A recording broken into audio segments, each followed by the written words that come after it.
ख़वातीन का जब भी स्पेशली उन पर होने वाला तशद्दुद हो, उनके साथ होने वाली ज़्यादतियाँ हो, आप सफ़े अव्वल खड़ी हुई नज़र आती हैं। अगर मुझे हंसाना है और अगर मैं एक काले आदमी को लाऊं और उसके पर उसका मजाक उड़ाऊं कि ये काला है या ये रंग लंगड़ा है तो ये तो कितनी, मैं तो समझती हूँ गुनाह की बात है। क्या माशरे के अंदर एक माइंडसेट चेंज हो रहा है? अगर 500 लोग बैठे हैं उसमें से अगर एक इंसान का भी माइंडसेट बदल रहा है तो मैं समझती हूँ दैट इज़ आवर सक्सेस। हाँ ठीक है, औरत पे तशद्दुद होता है, मगर वो औरत भी तो है जो इसको रेजिस्ट करेगी, वो औरत भी तो है जो कहेगी बस अब मैं नहीं बर्दाश्त करूँ। ये वाला जो कंटेंट है असल में तो ये आना चाहिए बड़े पैमाने पर। चैनल को जब लाइसेंस दिया जाता है तो ये कहा जाता है तो इतना परसेंटेज टाइम एजुकेटिव उस कंटेंट पे होना चाहिए, मगर कोई नहीं करता है।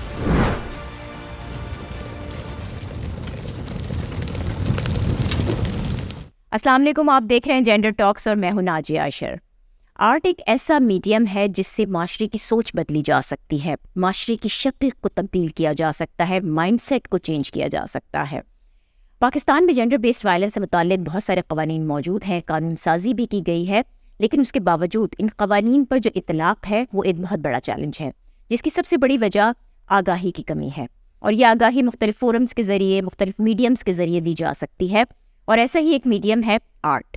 तो परफॉर्मिंग आर्ट्स के ज़रिए जेंडर बेस्ड वायलेंस से मुताल्लिक जो शऊर है उसको उजागर किया जा सकता है, उसके ख़ात्मे में, उसकी रोकथाम के लिए अहम किरदार अदा किया जा सकता है। दुनिया भर में अगर हम देखें तो हमें बहुत सारी मूवमेंट्स, बहुत सारी ऐसी तहरीक नज़र आती हैं जो इस तरह से अपना एक किरदार अदा कर रही हैं। इसके अंदर 1 बिलियन राइजिंग है, फिर रेड रोज़ फाउंडेशन है, सिस्टर्स इन इस्लाम मलेशिया की एक तंजीम है। ये तमाम वो मूवमेंट्स हैं, तंजीमें हैं जो कि डांस के ज़रिए, थिएटर्स के ज़रिए जेंडर बेस्ड वायलेंस की रोकथाम के लिए अपना किरदार अदा कर रही हैं। पाकिस्तान में किस तरह से परफॉर्मिंग आर्ट्स तशद्दुद, ख़ासतौर पर जो सिनफी तशद्दुद है, उसके ख़ात्मे के लिए, उसकी रोकथाम के लिए अपना किरदार अदा कर सकता है, आज की जेंडर टॉक्स में इसी पर बात होगी। मेरे साथ स्टूडियोज़ में मौजूद हैं परफॉर्मिंग आर्टिस्ट हैं, वुमेन राइट्स एक्टिविस्ट हैं शीमा किरमानी साहिबा। अस्सलाम वालेकुम शीमा साहिबा, कैसी हैं आप? Thank you for having me. शुक्रिया। Thank you so much for joining me. Sheema Sahiba, जब भी एक तो ये कि आपको देखकर जो तस्वुर सामने आता है और आपसे मिलकर जो एहसास होता है वो एक फ़नकारा जो अपने फ़न का इजहार कर रही होती हैं। फिर ये है कि ख़वातीन का जब भी स्पेशली उन पर होने वाला तशद्दुद हो, उनके साथ होने वाली ज़्यादतियाँ हो, जी आप सबसे अव्वल सफ़े अव्वल खड़ी हुई नज़र आती हैं, सबसे आगे नज़र आती है। एक बुलंद आवाज़ है माशरे के अंदर जो कम अज़ कम हमें इस बात का एहसास दिलाती है कि ख़वातीन पर होने वाला जो भी तशद्दुद है या उनके साथ जो भी ज़्यादतियाँ हो रही हैं वो नाकाबिले बर्दाश्त हैं। बिल्कुल। ये सब कुछ जो स्ट्रगल स्टार्ट हुई वो कहाँ से स्टार्ट हुई? कहीं ना कहीं से कोई इंस्पिरेशन आई जो आपने ये सब कुछ शुरू किया? Thank you Nazia. मैं समझती हूँ कि परफॉर्मिंग आर्ट्स मेरे सामने तो ये एक अल्टरनेटिव फॉर्म ऑफ एजुकेशन है, क्योंकि देखिए ऐसा माशरा जहाँ वैसे ही तालीम इतनी कम है, ख़ासतौर से औरतों में आप देखें कितनी कम, तो इसके ज़रिए हम लोगों को तालीम दे रहे हैं, तो ये जिम्मेदारी आगाही तालीम ये आगाही। बिल्कुल। जी जी जी। जब आप अपने कंटेंट के जरिए उन विक्टिम्स को या उन सर्वाइवर्स को एम्पावर कर रहे हैं जो आपको देख रहे हैं या सुन रहे हैं, राइट, तो वो आपका अपना कंटेंट है। जी जी। तो ये जो कंटेंट जब आप पब्लिक तक पहुंचाते हो, पब्लिक उसको कंज्यूम कर रही होती है, तो क्या माशरे के अंदर एक माइंडसेट चेंज हो रहा है? मुझे तो यकीन है कि हमारा जो काम है, मतलब बहुत छोटा सा काम है, अगर 500 लोग बैठे हैं उसमें से अगर एक इंसान का भी माइंडसेट बदल रहा है तो मैं समझती हूँ दैट इज़ आवर सक्सेस। वो एक अचीवमेंट है, और यकीनन इससे ज़्यादा नहीं होता। ये नहीं कि मैं 500 लोग देख रहे हैं हम तो सबके सब 500 का माइंडसेट बदल गया या सब ट्रांसफॉर्म हो गए, मगर सक्सेस उस चीज़ में है कि अगर एक को भी वो बात दिल को लगी। हमने एक तरह से एक प्रोजेक्ट किया था जिसका हमने उन्वान दिया था हम औरतें। हाँ, और वो यही था कि हम परफॉर्मिंग आर्ट्स के ज़रिए औरतों पर मुख्तलिफ़ किस्म के तशद्दुद की बात करें।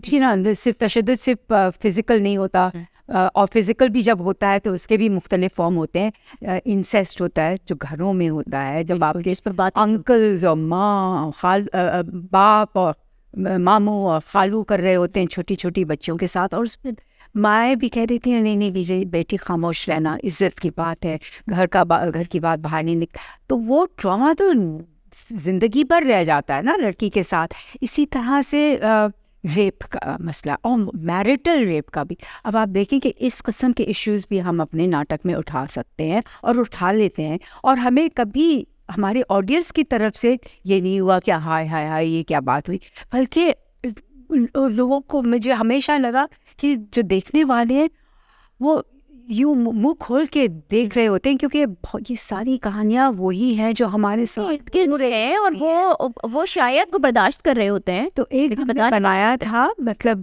रेप के ऊपर, और उसमें हमने कहानियाँ ली थी जो एक्चुअल केसेस हुए जो अखबार में आए हैं। मिसाल के तौर पे एक केस हुआ था कि एक बच्ची, ये कहीं मुल्तान की तरफ था, कि एक छोटी बच्ची 8 साल की कुछ बाज़ार से कुछ लेने गई थी, तो किसी ने उसे पकड़ के फिर उसे एक तरह से जैसे ज़ैनब का किस्सा याद है, और फिर हमने एक वो केस एनैक्ट किया था, और हमने एक केस मुख्तार माई का एनैक्ट किया था जो कि गैंग रेप था। और हमने अपने उस प्रोजेक्ट में जब ये परफॉर्म किया तो हमने मुख्तार माई को वहाँ से बुलाया था, और उससे फिर हमने बोला कि आप बात की। अब आप देखिए कि हमने ये इनैक्ट किया और फिर मुख्तार माई खड़े होके अपनी बात कर रही है, तो ये हमारे ऑडियंस जो कि भरा हुआ था, कच्चा कच भरा हुआ था, कोई 1000 लोग थे उस दिन।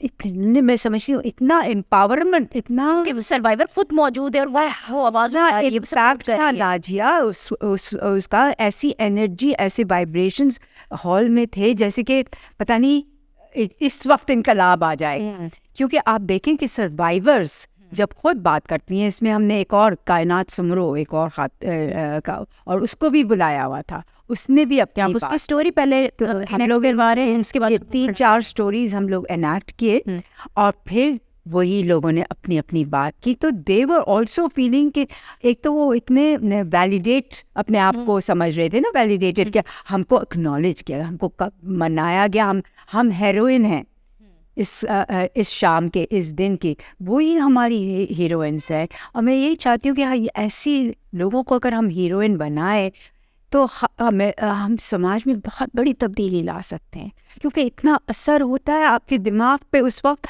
और आप उन लड़कियों को, उन औरतों को गले लगाना चाहते हैं कि तुम लोग इतनी ब्रेव हो। एक तो अब उनकी जो एम्पावरमेंट है वो आ रही होती है, दूसरा ये कि वो जो एम्पैथी चाहिए बिल्कुल सर्वाइवर्स के लिए, विक्टिम्स के लिए, वो लोगों के अंदर पैदा होगी। जी, तो मैंने परफॉर्मिंग आर्ट्स को अपनाया ही इसलिए था क्योंकि मुझे ये लगता है कि ये आर्ट्स जो हैं ये इसके ज़रिए से आप दिलों को जोड़ते हैं।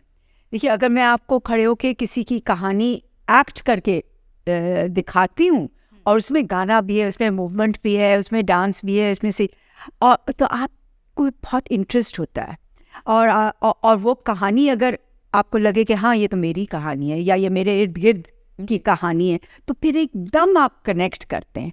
और फिर क्या होता है, और यही हम करते हैं अपने नाटक, हम जो बनाते हैं नाटक जी, तो वो इस तरीके से बनाते हैं कि हम जब जा रहे हैं कहीं, उसको पेश कर रहे हैं, हमने नाटक पेश किया। मिसाल के तौर पे आपने पहले लॉज की बात की थी ना, तो यहाँ पे जैसे आपने कहा कि लॉज तो बहुत बन चुके हैं। एक लॉ है मैरिज एक्ट के, आप 18 से पहले ना लड़के ना लड़की की शादी कर सकते हैं, because that is made illegal. मतलब एज ऑफ मैरिज मानी जाती है अब लीगली 18। और अगर आपने अपने बच्ची या बेटा या बेटी की कर दी है शादी, तो आप के पर फाइन लाजिम हो सकता है, आप जेल जा सकते हैं। अब ये चीज़ों की आ गई लोगों, अव्वल तो ये लॉ है पेपर्स पे, बट बहुत से लोग हैं जिनको इल्म ही नहीं है कि ऐसा लॉ एग्जिस्ट करता है, और बहुत से लोग हैं जिनको इल्म ये है कि हाँ है शायद लॉ, मगर कि उसके नतीजे क्या होंगे अगर आपने ऐसा किया।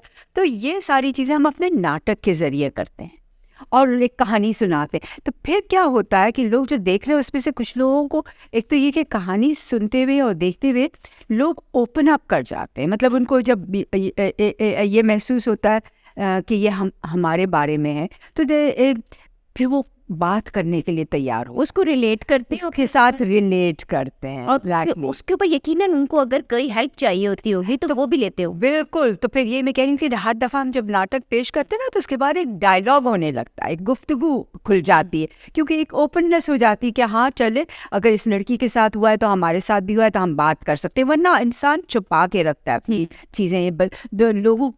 लोगों को बताना नहीं चाहता कि मेरा शौहर मुझे मारता है। कौन बताना चाहता है, मतलब उसमें शर्म, क्योंकि सोसाइटी में इतनी शर्म और ये सारी शर्म में दूसरी तरफ थ्रेट बहुत होता है कि आपने रहना तो फिर उसी घर में जाकर। एब्सोल्युटली, तो दोनों ही चीज़ें हैं। मगर ये देखते देखते मैंने इतने सालों में ये देखा कि हर दफ़ा ऐसा होता है तो एक ओपननेस हो जाती है, औरतें शेयर करने लगती हैं, बात करने लगती हैं, और फिर एक दूसरे से डायलॉग भी करने लगती हैं। एक तो हमसे डायलॉग करती हैं और फिर आपस में भी उनके डायलॉग हो सकता है कि तुमने तो, तुम्हारी बहन के साथ ऐसा हुआ था तो तुमने ऐसा क्यों नहीं किया था, वगैरह वगैरह। और जो कंटेंट है वो फिर उन्हीं में से आता है। सो कंटेंट इन लोगों ही की कहानियाँ, ये सारी वो कहानियां हैं जो आप पब्लिक से लेते हैं और फिर उन्हीं को प्रेजेंट कर रहे होते हैं। इसके अंदर अब जो सबसे बड़ा मसला हमें नज़र आता है वो ये होता है कि कवानीन बिल्कुल मौजूद हैं, लेकिन जो इंसाफ की फराहमी है वो एक लंबा प्रोसेस होता है जिसके अंदर लोग फंस जाते हैं जाकर। जो भी विक्टिम्स हैं या सर्वाइवर्स हैं तो उनको ये मदद चाहिए होती है कि सही तरीकाकार है क्या। तो क्या वो तरीकाकार भी बताए जाते हैं कहानियों के ज़रिए? रास्ते दिखाए जाते हैं कहानियों के जरिए कि देखिए अगर ऐसा है तो ये भी मुमकिन है, ये भी मुमकिन है, ये भी, मतलब आप इम्कानात बताएं कि देखिए आप अगर अपनी तकलीफदेह ज़िंदगी से निजात चाहते हैं कि एक आपकी बेटी है जिसके ऊपर मुस्तकिल तशद्दुद हो रहा है, तो कैसे निकले वो भी दिखाया जाता, कहाँ जाए वो भी दिखाया जाता है, और ये कि मुमकिन है कि ज़िंदगी उसकी बदल जाए। तो आप एक और दुनिया दिखाते हैं ना, आप एक क्रिएट करते हैं कि देखिए नाइंसाफ़ी में हम रह रहे हैं मगर ये भी मुमकिन है कि इंसाफ हो।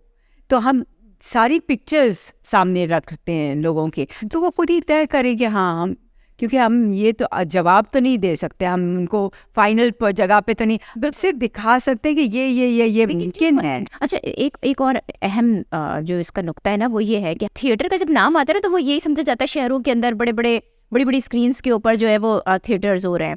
तो ये जो एक कमर्शियल थिएटर जो मुख्तलिफ आर्ट्स काउंसिल्स के अंदर हो रहा होता है उसमें और कम्युनिटी लेड बेस्ड ये जो इनिशिएटिव्स हैं इनमें फ़र्क क्या होता है? देखिए फ़र्क बेसिक, और इनका इम्पैक्ट भी क्या होता है? सारे अलग अलग इम्पैक्ट। हाँ, देखिए सबसे पहला तो ये है कि हम जब थिएटर बनाते हैं, कोई नाटक, हम इसको नाटक ही कहते हैं, कि अगर हम कोई नाटक बना तो हमारा मोटिव क्या है, पर्पस क्या है, देखिए उससे सबसे फ़र्क पड़ता है। जो कमर्शियल है उसका मोटिव ये है कि सिर्फ एंटरटेन करें, लोगों को हंसाएं, मजाक उड़ाएं, और उसमें ये भी नहीं देखते आप किस चीज़ का मजाक उड़ा रहे हैं। एक दफ़ा मैं गई थी तो एक बड़ा मीनिंगलेस और कभी कभी क्रूअल, मतलब एक दफ़ा वो एक लंगड़े को दिखा के और एक काले को दिखा करके उसका मजाक मजा रहे, तो मतलब they don't think it out कि ये हम क्या आइडियाज़, क्योंकि देखिए मैं समझती हूँ कि एक आर्टिस्ट पे बहुत बड़ी जिम्मेदारी है। अगर आप अपने आर्ट को मीनिंगफुल बनाते हैं तो आपकी जिम्मेदारी है कि आप समझें कि आप किस तरह से किसी को हंसा रहे हैं। अगर मुझे हंसाना है और अगर मैं एक काले आदमी को लाऊं और उसके पर उसका मजाक उड़ाऊं कि ये काला है या ये लंगड़ा है, तो ये तो कितनी, मैं तो समझती हूँ गुनाह की बात है। लेकिन ये शिवा किरमानी जी, क्योंकि जो कमर्शियल थिएटर हो गया या परफॉर्मिंग आर्ट हो गया, बड़े पैमाने पर ऑडियंस तो वो देख रही है। कम्युनिटी बेस्ड जो इनिशिएटिव्स आप कर रहे हैं वो छोटी छोटी कम्युनिटीज़ में जाके कर रहे हैं।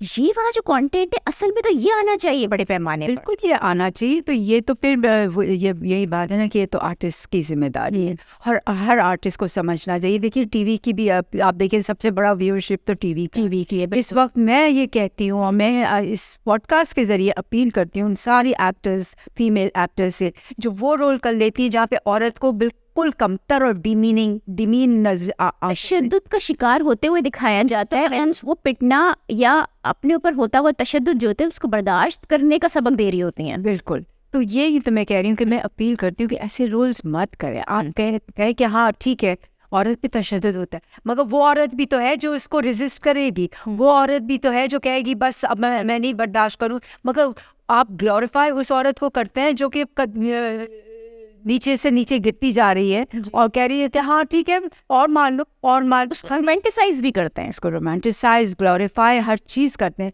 तो मैं इस चीज़ के बहुत खिलाफ हूँ। इसीलिए आप देखते हैं कि मैं बहुत कम, अब तो खैर पिछले कितने अरसे से मैं टीवी पे आई नहीं हूँ, क्योंकि जो भी स्क्रिप्ट मेरे पास आता है उसमें यही किस्म की चीज़ होती है कि खामखा जो शौहर है उसको एक तो डिसीव कर रहा है अपनी बीवी को, हर शौहर और फिर औरतें को भी इसी तरह से दिखाते हैं कि सब बुरी बीवियाँ हैं और ये कि जो बाहर जा रही हैं वो और भी बुरी औरतें हैं, और सास जो कर रही हैं खामखा तशद्दुद अपनी बहुओं, अजीब। तो क्योंकि मैं समझती हूँ कि देखिए टीवी जो है ना कंट्रोल करता है लोगों के दिमाग, बिल्कुल ideas चेंज करता है। तो इट इज़ अ प्रोसेस जिससे आप चेंज कर सकते हैं। तो ये तो मैं मेरे सामने तो ये एक बहुत बड़ा गुनाह है जो हम कर रहे हैं, क्योंकि ये हमको एजुकेट करने के लिए ये, और वैसे भी आप देखें कि हर चैनल को जब लाइसेंस दिया जाता है तो ये कहा जाता है तो इतना परसेंटेज आपका एयर टाइम एजुकेटिव उस कंटेंट में होना चाहिए, मगर कोई नहीं करता है। बहुत शुक्रिया शीमा करवानी साहिबा। वैसे तो इसके ऊपर बड़ी लंबी गुफ्तगू की जा बिल्कुल। सकती है, लेकिन जो आपका इनिशिएटिव है और जिस तरह से परफॉर्मिंग आर्ट्स के ज़रिए आप ना सिर्फ ये कि पब्लिक को एम्पावर कर रही हैं, उसको आगाही दे रही हैं, बल्कि आपने जो एग्जांपल्स दी कि किस तरह से आप अपने ग्रुप में शामिल जो भी लोग हैं, चाहे वो मर्द हज़रात हों ख़वातीन हों, उनको भी एम्पावर्ड कर रही हैं। और ये एक बहुत ही अच्छा इनिशिएटिव है, इसको जारी रहना चाहिए। इसी के साथ ये जो परफॉर्मिंग आर्ट है ये बहुत ही इम्पॉर्टेंट है माशरे के अंदर तब्दीली लाने के लिए, माइंडसेट को तब्दील करने के लिए। और परफॉर्मिंग आर्ट्स से जुड़े हुए जो लोग हैं वो भी अगर इसी तरह का काम करने लग जाए और इसी तरह के इनिशिएटिव्स का हिस्सा बन जाए तो हम बहुत हद तक ये जो जेंडर बेस्ड वायलेंस है इस पर काबू पा लेंगे। इसी के साथ मुझे दीजिए इजाज़त। अल्लाह हाफ़िज़।